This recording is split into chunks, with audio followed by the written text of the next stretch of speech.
Hi all, welcome to this session where I'm going to talk about mecfs, energy and emotions. I'm going to talk about how our emotions can have a profound effect on our energy. Our emotions and feelings can drive our behaviours in unhelpful ways. You've all had experiences of being affected by emotions. Some of us can think of a certain person and feel happy and maybe energized. Joe says hi Joe. We can also think of people, bless them, that when we think of them kind of drains our energy. You know, sometimes being around certain people can drain our energy as well, but even just thinking about them can have that impact. You might even think of a task that you've got to do, and just that thought of that task can drain your energy. If you've had that experience, pop a yes in the chat. And sometimes people have a memory, and that can actually impact their energy, either in good or bad ways. I've talked about an example before of someone who was in my life when I had mecfs, and a friend said, "How's things with that person?" And my energy literally just drained out of me. My friend, who was very perceptive, said, "What's just happened? You know, it looks like your energy's just drained out of you." And just the thought of this person had that effect. So that's how powerful, our emotions can be. What I want to talk about is why it's important to consider our emotions and understand our emotions. So our emotions are our kind of unfiltered, honest response. Imagine this is a person and they open the front door and a hungry tiger is outside looking at them, licking their lips. So they're going to experience an emotion which is probably going to be fear. So they're going to experience the sensation of an emotion, and they're also going to experience a physical sensation. And that response is going to happen more quickly than the part of the brain that has a thought, "Oh no, there's a hungry tiger that wants to eat me." That thought is going to result in some feelings. So the feeling in that sense is different from the emotion, in that the emotion comes from the body and the feeling comes as a result of some thinking, okay? And the mind, as I say, responds more slowly than the body, because the body's response is a more primitive response designed to keep us safe. Now, I did talk about why we suppress our emotions in another Facebook Live, but what I want you to consider is that if we don't have the resources to process our emotions, it might be that we weren't taught how to do that. Maybe we learned that it wasn't safe to express emotions. Then we get good at suppressing our emotions. And when we suppress our emotions, that causes tension in our body. And that tension can impact our energy. You may have heard me mention this before, but from a Chinese medicine perspective, we get sick because blood flow is restricted or the qi is restricted. Okay, and tension in the body does that. It restricts blood flow. It restricts our energy. Okay. If we learn to suppress our emotions, we're also suppressing our authenticity, and that can cause us stress and discomfort. And we can learn to suppress our body sensations. We have the tendency to ignore them.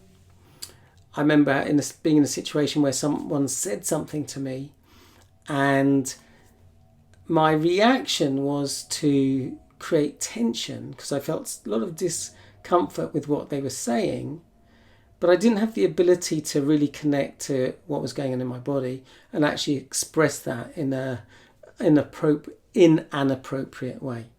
Okay, and the body's sensations are like our early warning system that maybe something's not quite right. and needs attention. And we can also learn to suppress our intuition. Okay, we have a sense that something's not quite right, but we just ignore that. And what happens is we tend to learn to go to our mind and live in our mind. The result of that is that we get good at generating anxiety, overwhelm, hypervigilance, overthinking, over-analysing. Someone in my Facebook group was saying that they recognise they can think about something that's happened where they felt wronged, if you like, and they'll think about it over and over and over again. And that's something that I used to do a lot. And what that can mean is that we create some belief, okay? Because we weren't able to deal with this experience of emotions, physical sensations, and going to our mind is a way of taking care of ourselves, because dealing with those emotions was something we weren't equipped to do, and they were just too overwhelming. But those beliefs, they get us out of the emotion, but they cause some limitation. So imagine, for instance, a scenario where a child gets, let's say a child is trying to be helpful, picks up the broom and starts sweeping the kitchen floor, and doesn't realise, because they're holding the broom quite low down, that the top of the broom is sort of moving around. It knocks a vase off, and the vase smashes, and the mother comes rushing in, and she's upset because she sees the vase broken. And the vase was very special to her because it was given to her by her grandmother, and she had a better relationship with her grandmother than her mother, so she's upset. And the child sees that she's upset, and now the child feels bad and wrong. Now, two scenarios. One scenario is that the mother might realise that the child is upset and comfort the child, say, look, I'm upset because I like that vase, but I know you're trying to help. I really appreciate that. And it's okay. If that doesn't happen, then the child is left with this emotional distress, not being able to deal with it. They go to their mind and they create a thought. Might be, I'm unlovable, I'm bad, I'm wrong. And that becomes a belief. And it becomes reinforced when a similar thing happens. Okay? And that is causing some tension in the body. And Daniel Goleman, in his book Emotional Intelligence, he talks about the fact that these kinds of adverse childhood experiences can actually make it more likely that we get sick in later life. Question is, how do we work with our emotions? And maybe I'll just pause a moment there and just ask you, what has been your experience of a time where you had an emotion and you suppressed it and it kind of impacted your energy? So feel free, if you like, to pop an example in the chat. I remember one time I was in a situation where I got so angry, and I didn't express that anger either in an appropriate way or maybe in a volatile way. But there is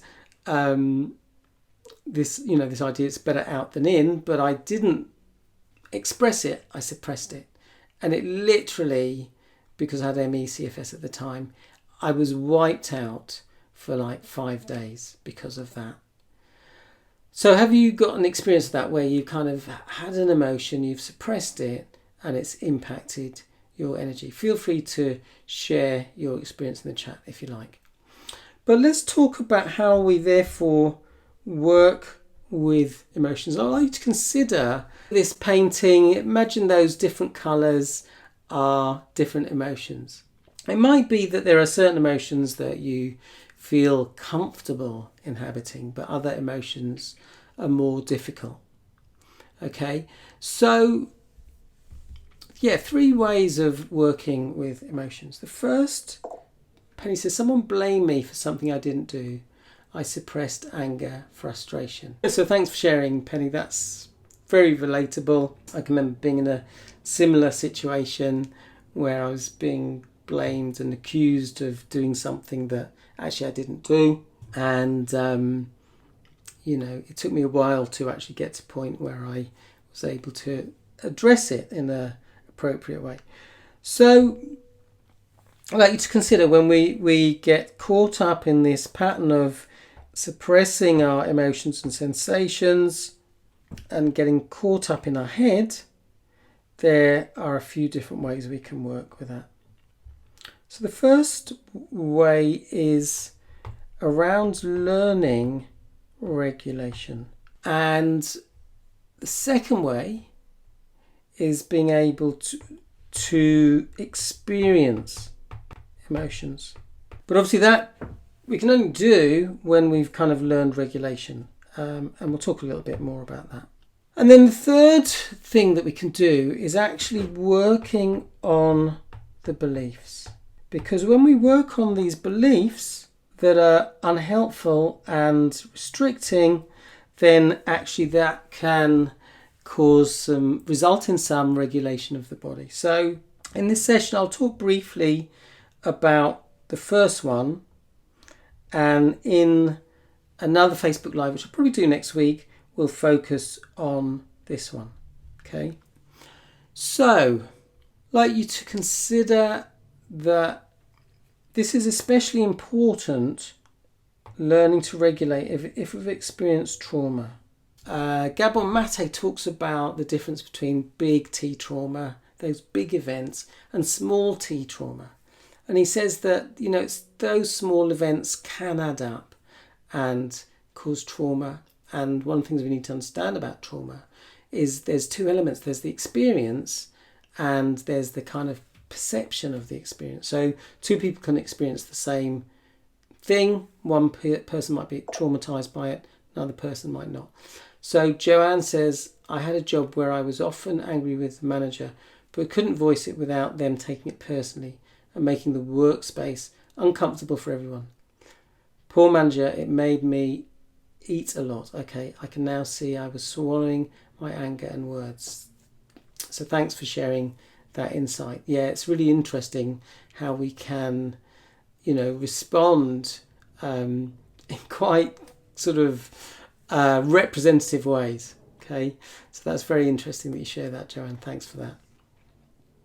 So as I say, it's important to learn how to regulate, especially if we've experienced trauma. But, and if we think about that definition that Gabor Mate describes, then actually, more people may have experienced some form of trauma that resulted in them not being able to engage with their emotions.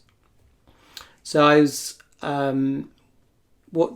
doing a course on this, and actually I can't remember who it was, I'll have to check, but they talked about being able to identify emotions, tolerate emotions, regulate emotions, and internalize our successes. So I have created some cheat sheets which are simply a list of emotions, of physical sensations and feelings. If you'd like a copy of that cheat sheet, just put the word cheat in the chat, and as soon as it's ready, I will send you the link so you can download those. Okay, but that's, useful to be able to start identifying and naming the emotion. I can't remember who said this, but when we name the emotion, we tame the emotion. Okay. But what we need to do is with the regulation, we're creating safety. The nervous system needs to know that it's safe to experience an emotion. Okay, so there are a few things we can do to help the nervous system get to that point. First thing is to focus on feelings of safety. So for instance, right now, if you look around the room, this is an exercise I get clients to do. Have a quick look around the room, in front of you, behind you. Is there a tiger? Hopefully not. And, often I'll do this exercise with clients who say, I actually don't feel safe. And say, look, in this moment, is it appropriate? Is it okay to feel safe? And they recognise that it is. we can focus on good sensations that we experience. It might be, the experience of when we're in the shower, just enjoying that sensation of hot or warm or cool water at the moment if you're somewhere hot, the pleasurable sensation of that.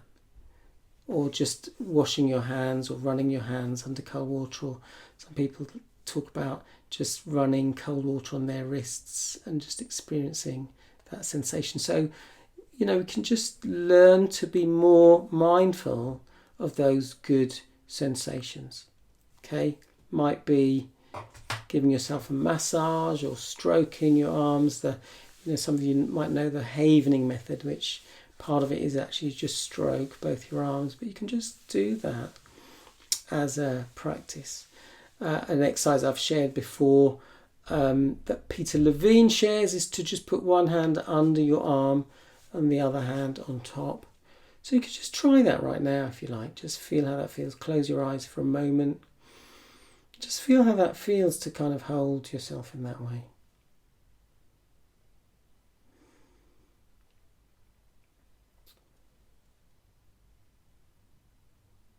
Feel free to let me know how that feels. Another thing you can do is put your hand on your heart. Put both hands on your heart. Or one hand on your heart, one hand on your belly. And just focus on the breath and just observing the sensation of your hand on your belly moving as you breathe in and out. Again, feel free to just try that as you breathe in and out.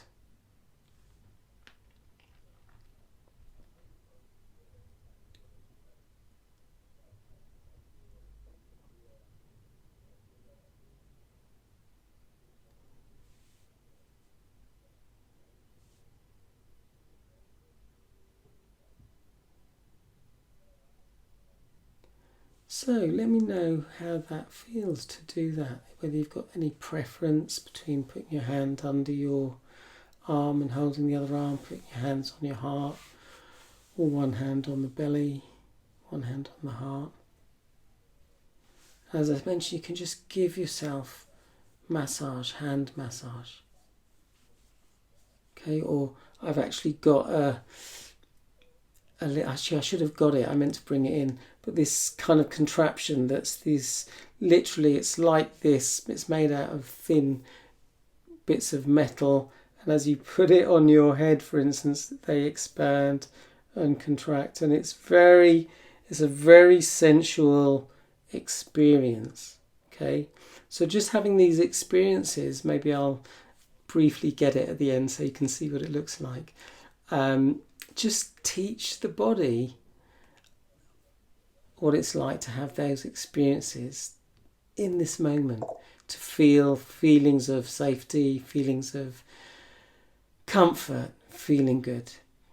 Penny says relaxing, find them all. Lol, I have one of those head massage things. Okay, I will get it maybe so people can see, because I find it very sensual to use it. Okay, so another thing we can do is kind of orienting.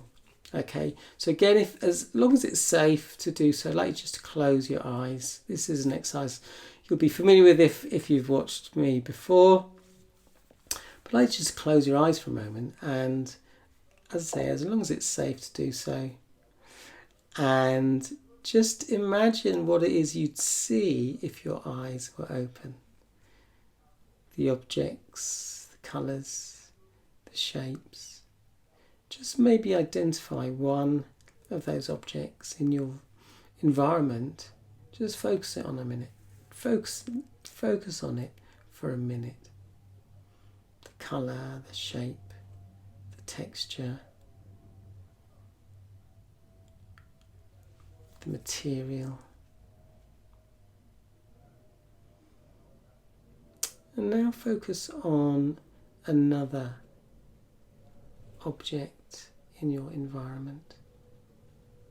Again, focusing on those things, the colour, the shape, the texture, the material. Think about the size of it.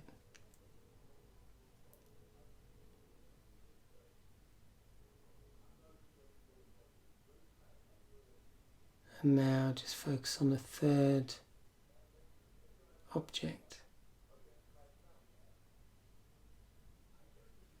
Again, the colour and shape and size and texture, material.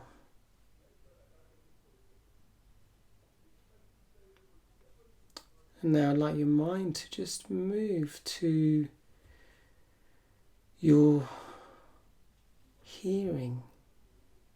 I'd like you to just focus on a sound other than the sound of my voice. I'll be quiet in a moment, that you can hear. Noticing the proximity or distance.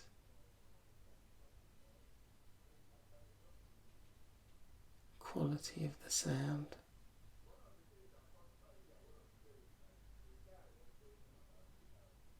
The tone.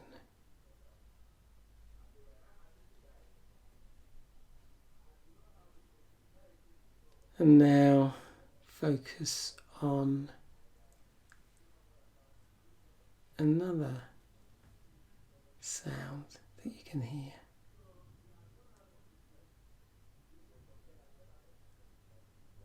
If you can't hear another sound, you can just imagine it.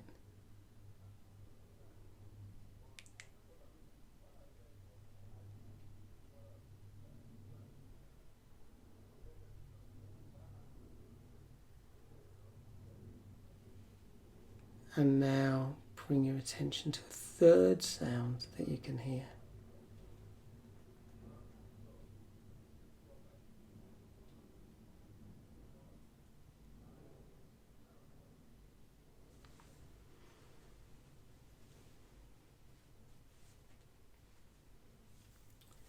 And now I'd like you to just bring your awareness to your physical sensations, just noticing the contact between your body and any surfaces that your body is touching. I'd like you just to focus on one of those physical sensations for a moment.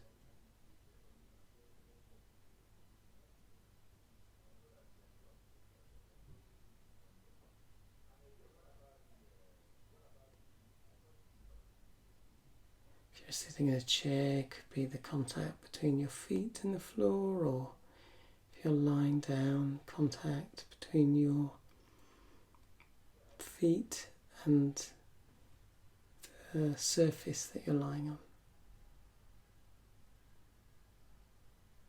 And now move your attention to another physical sensation, physical contact.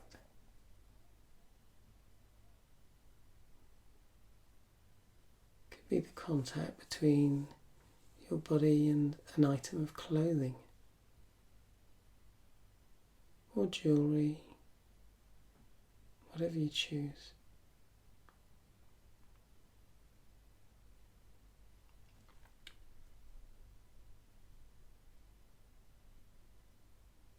And now just bring your awareness to one other physical sensation.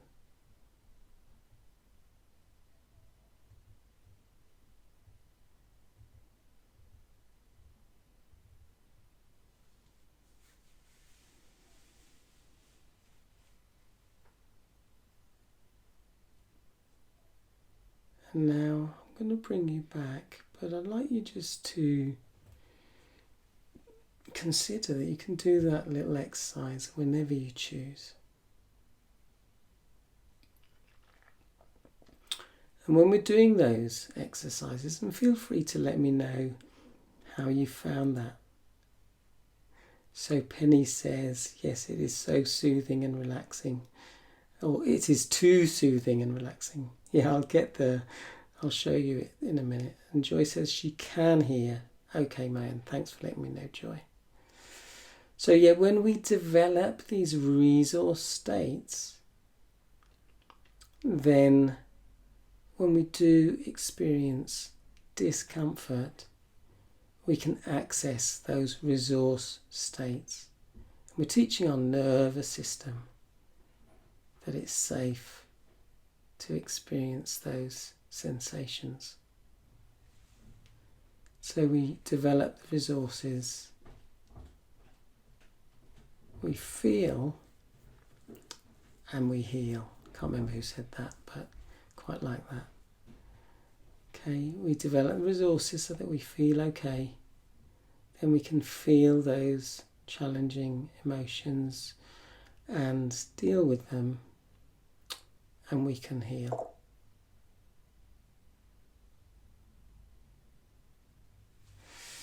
So, as I say, what we've focused on in this session is the regulation aspect.